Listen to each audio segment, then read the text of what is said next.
then to get on the ground, correct? Yes, sir. Okay. And that's when I had you put your hand behind your back. Yes, sir. And then when I approached you, I asked you, for my safety and your safety, did you have a gun? Yes, sir. And you said no.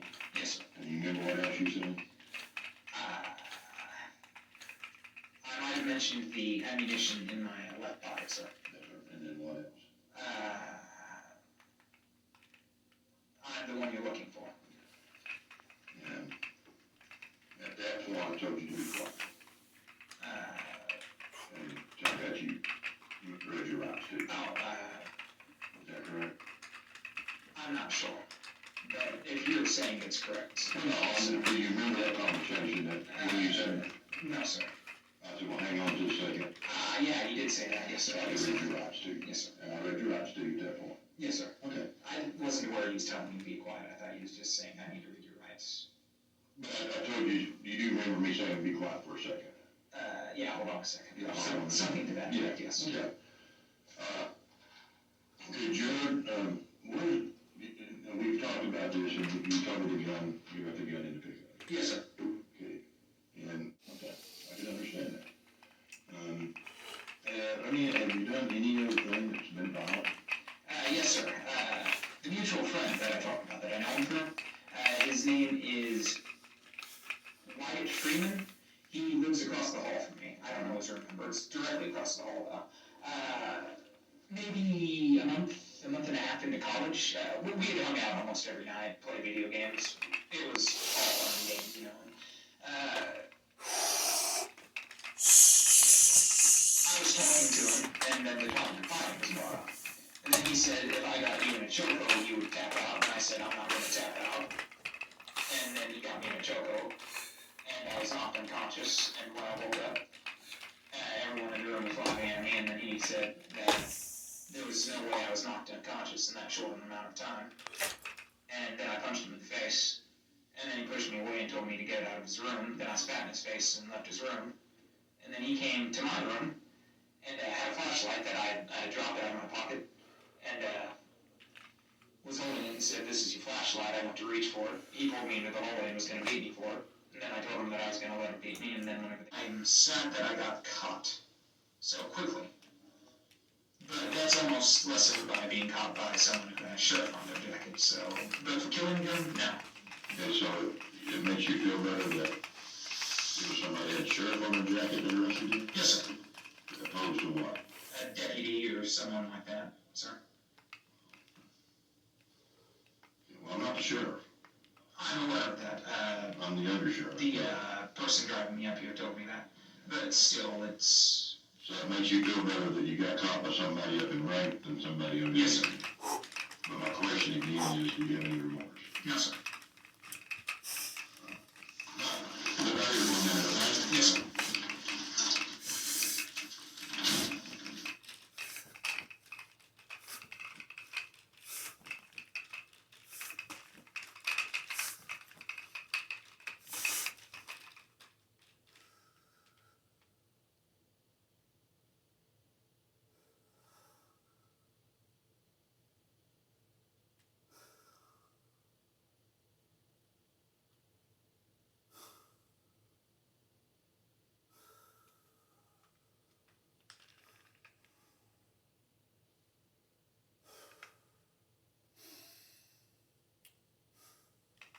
About this one. Again, if you're enjoying the video, please hit the like button and subscribe, and stick around for the next one. Shane's father. His stepfather, yes. Do you know his name? Michael Norris. And what did you tell Michael?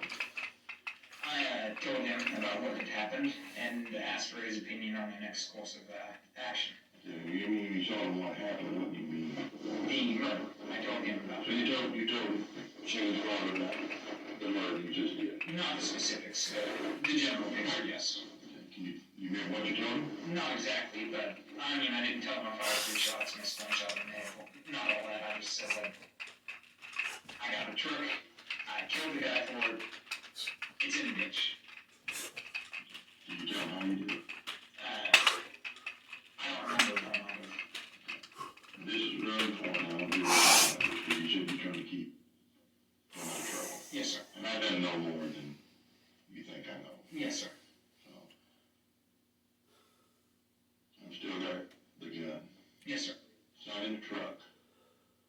when I left the scene. That was the whole point of him taking me back, so I could get it. So he took you back to the scene? No, You said you walked. no. He drove me to the abandoned house that I spoke of. Yes. Okay, so Mr. Norris gave you the account of WD-40. Yes, sir. Now, Brady probably got that from his bathroom of his house. I'm not aware of where he got it, but if that's where he says, then yeah.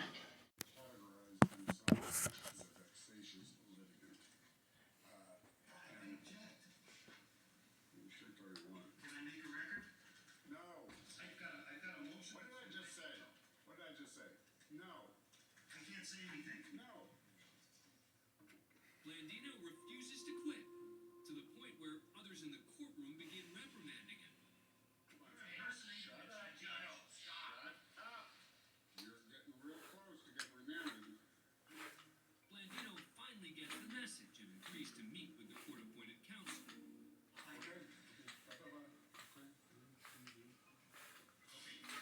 Thank you, sir. I think you're very informational.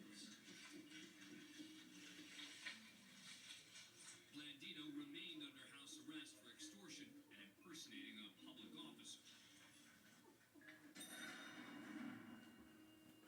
We've all heard of a judge throwing the book at someone for their crimes, but you're about to see a judge who's throwing a book for a whole different reason. Lawyers and a judge are trying to select a jury, a critical step in ensuring a fair trial. The defendant is Jose Azucena, who's charged with 40 counts of sexual misconduct, including kidnapping, rape of a minor. It's day 2 of jury selection, and Azucena's attorney is interviewing a prospective juror who sits off camera.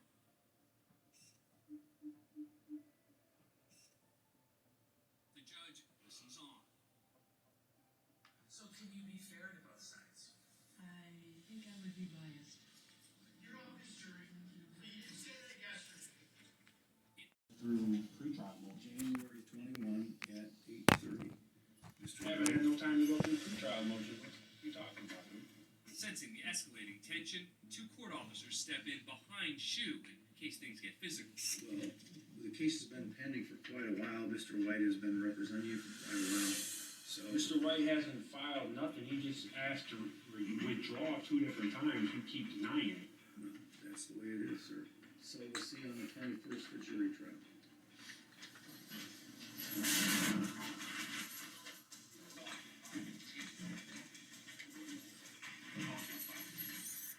It looks like Shu's a little stronger than his attorney realized. Watch again, as Shu easily steps out of the wheelchair to flip the table.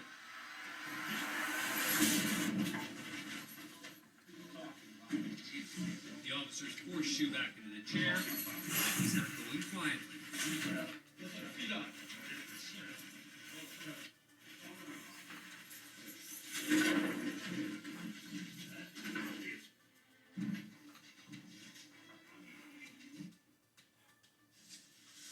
Shu ultimately kept White as his attorney, and it's a good thing he did.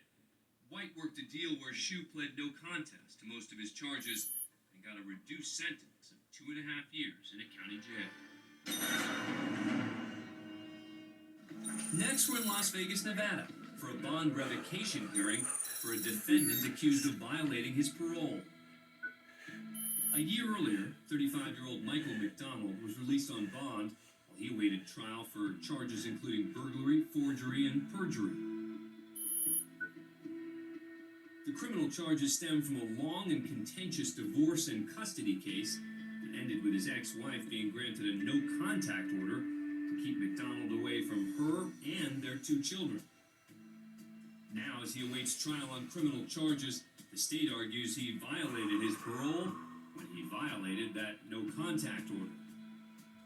One of his release conditions was to have no contact. Right after my shoulder workouts, I act like a string, attach my pinky, attach my thumb, attach my pinky, attach my thumb. I'm going to manipulate these strings with my arms spread out. With my left hand, I'm going to pull that pinky up to the ceiling. And on my back hand, I'm going to turn, and my thumb is going to get pulled by that string to the ceiling. And I'll look down my left hand. And I just pull that pinky string and pull that thumb string and find my The defense breath. is presenting McDonald's actions as an innocent mistake. But Judge Kathy Hardcastle knows the history of the case and isn't buying it. And I'll switch. I would note that back in the family court. Thumb on my backside, on the left, look down the right, and lift with that pinky string. He would always insist that the order said Find your breath. The judge also cites McDonald's history of unstable behavior during his divorce Reach out that ultimately led to the no pull those contact order strings. being granted. And switch one more time. He was the one who found that he was a potential danger to his children because he lied to the court about surrendering One more his time. weapons. After he'd been ordered to surrender his weapons, and that because of his bizarre behavior, the tracking device on his wife's vehicle. And so I'm seeing the same type of conduct, and it's an obsession. It's a escalating course. I'm not sure that he is capable of controlling himself because he wasn't before. So based upon that, I am granting the motion. Moments after the judge makes her decision that McDonald did indeed violate the conditions of his parole, two court marshals approach McDonald with handcuffs. Put your hands behind your back. It's unclear what McDonald is trying to say to the judge as he pulls his arms away.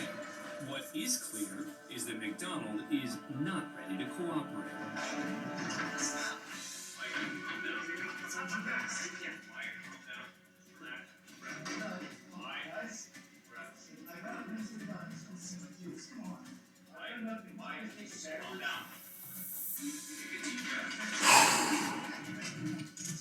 Shoulders are super important. Big workout for any kind of fighting. So again, you should be doing about 2 to 3 times pulling for any kind of pushing workout that you do. Alright, have a good day.